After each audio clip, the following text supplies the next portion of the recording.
Speech by Honorable Christopher VP De Venecia.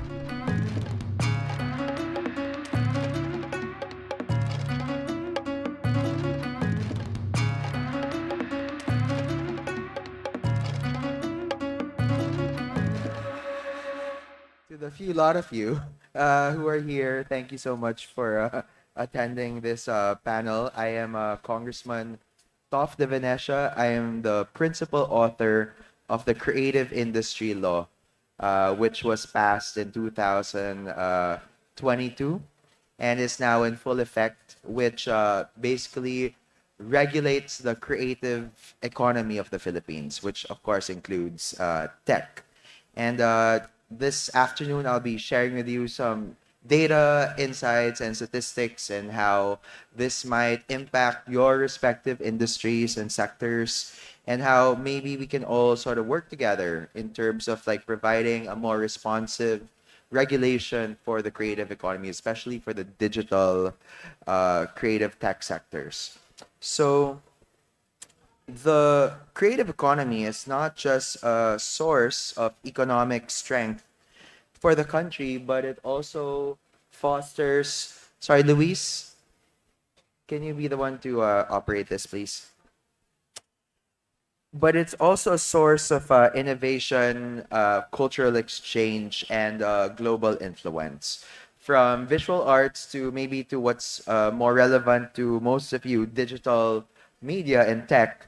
Our diverse creative sectors thrive, reflecting our rich cultural heritage and, of course, the talent of our people.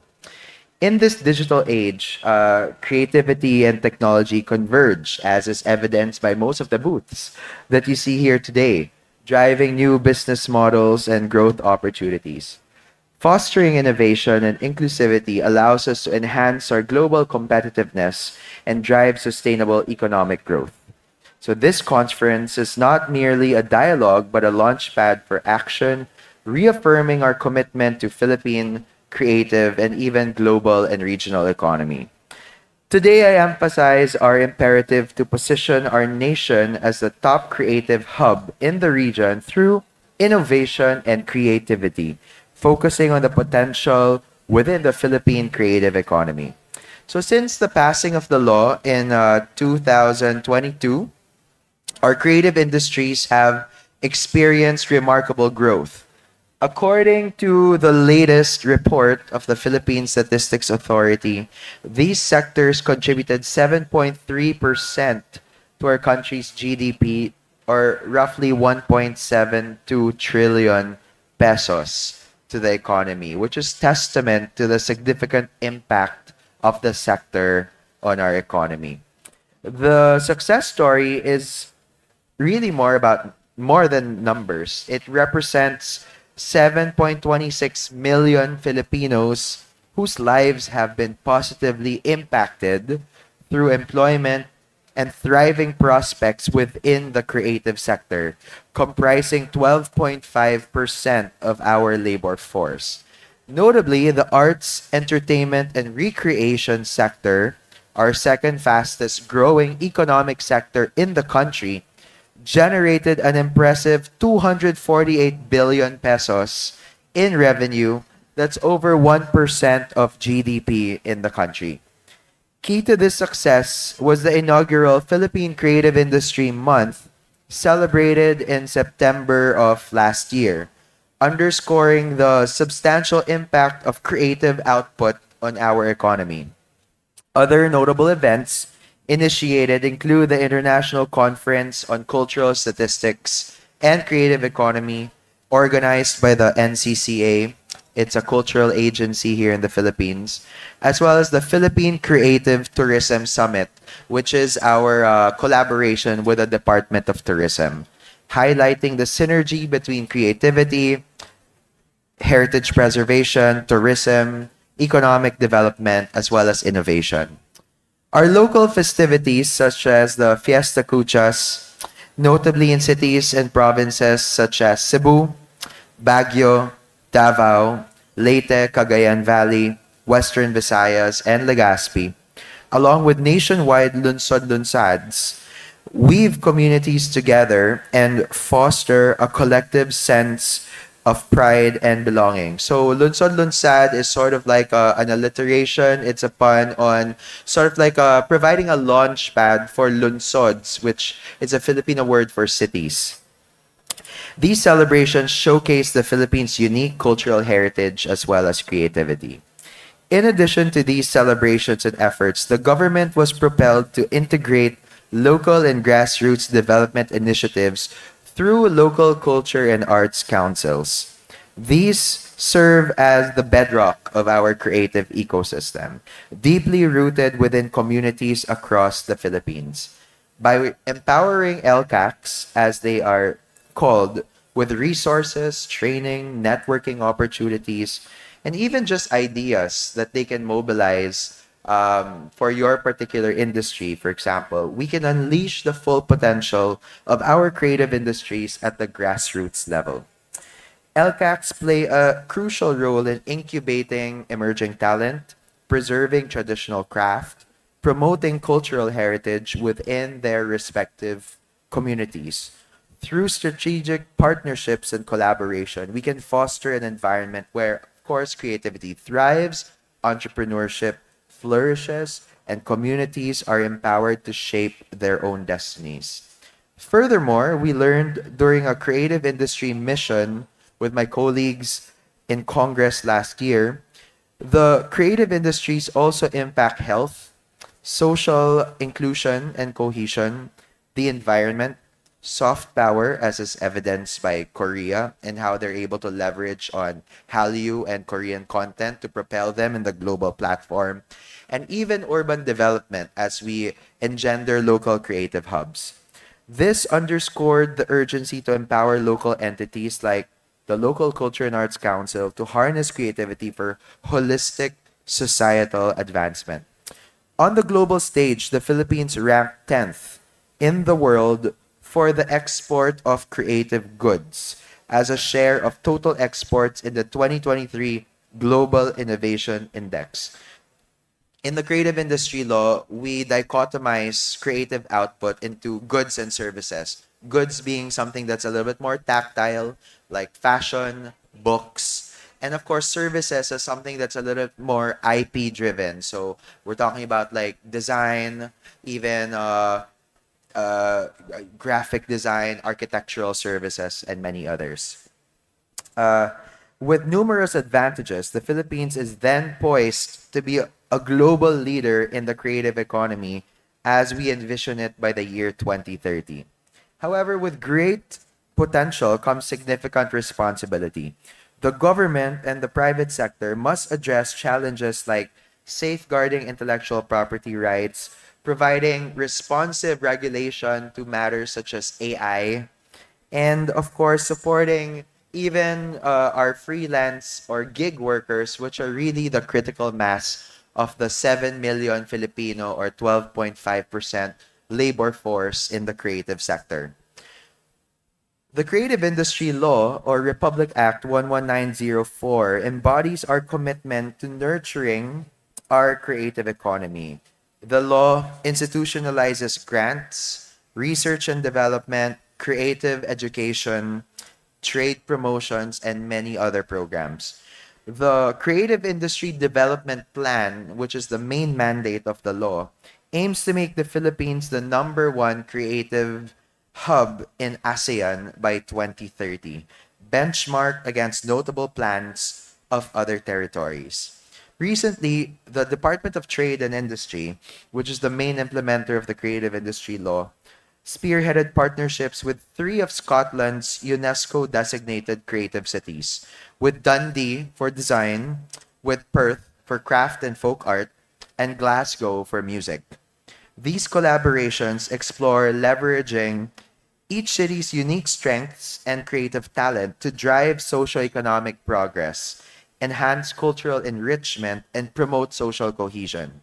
This aligns with our efforts to support Philippine cities in achieving UNESCO Creative City status. The Creative Industry Development Council also made efforts to establish what is called the Philippine Creative Cities Network.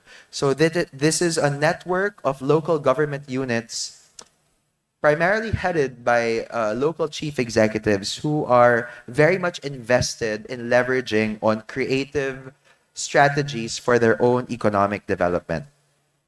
This creates a whole of society approach committed to expanding synergies between the Philippines and a multitude of creative cities, adapting the best practices to our unique context. Currently, the country has three UNESCO designated creative cities. Baguio, do we have a slide on this? Baguio for craft and folk art, Cebu for design, and most recently, Iloilo City for gastronomy, as they are very much known for their amazing food. To enable more cities to achieve this status, the DTI implements the Lunsod Lunsad program, which Congress funds, providing strategic, targeted support and financial resources to aspiring creative cities. This program empowers local governments and stakeholders through collaborative initiatives, capacity building, and even funding access. The future of the Philippine creative economy shines very much brightly with the combined efforts of government initiatives, strategic investments, grassroots development initiatives, and collaborative global partnerships. With these multifaceted approaches, we are poised to rise as a regional creative hub and a prominent force in the global creative economy. As the world increasingly recognizes the value of creative content, design, entertainment, and myriad creative pursuits, the Philippines stands ready to seize opportunities in this burgeoning market. Our commitment lies in cultivating an ecosystem that fosters creativity, innovation, and entrepreneurship, providing fertile ground for talent to flourish. We firmly believe in the transformative potential of the creative economy, as I'm a creative myself and I started in this sector, and I very much firmly believe with all my heart that really our future is very much creative. It holds tremendous potential for growth. As stakeholders in the creative economy, it is our responsibility to harness this power to transform this vision into reality. So let's seize all of these opportunities, because the creative economy is not just about economic growth, it's also a reflection of who we are and a testament to our ability to inspire and captivate the world through creativity. So there's a lot of work ahead of us. I'm very excited about all the tech stuff that I've been seeing as I was walking around this exhibit hall. There's another floor that I need to check out. And this really is the future. As I was telling some of your colleagues earlier, I feel like we are already standing in that creative future. And in the creative industry law, there are many creative sectors that are not yet in this headspace of digital tech, AI, but it's here. It's right before us. And so I think it's imperative that all creative sectors are onboarded into this digital future so that we can all enhance our productivity, improve access to markets, both domestic and overseas, and even really explore innovation and how we can transform our creative output, whether it's books, theater productions, fashion designs, software and games, even architectural designs, even gastronomy. All of these creative output can be positively impacted by tech. And so we have to find these synergies towards this German concept of Gesamtkunstwerk, or the totality of art, or the totality of creative economy. Perhaps in closing, as I always attend these global creative fora, and they're always talking about the future of creative economy as being driven by AI, tech, I very much agree with that proposition. But I also feel like an unexplored, unharnessed future for creative economy is an intellectual property ecology. And this was most achieved by intellectual property such as Marvel, which evolved from a simple comic book of Stan Lee into what is now known as the Marvel Cinematic Universe, which has games, which even has its own land in Disneyland and Universal Studios. They have merchandise.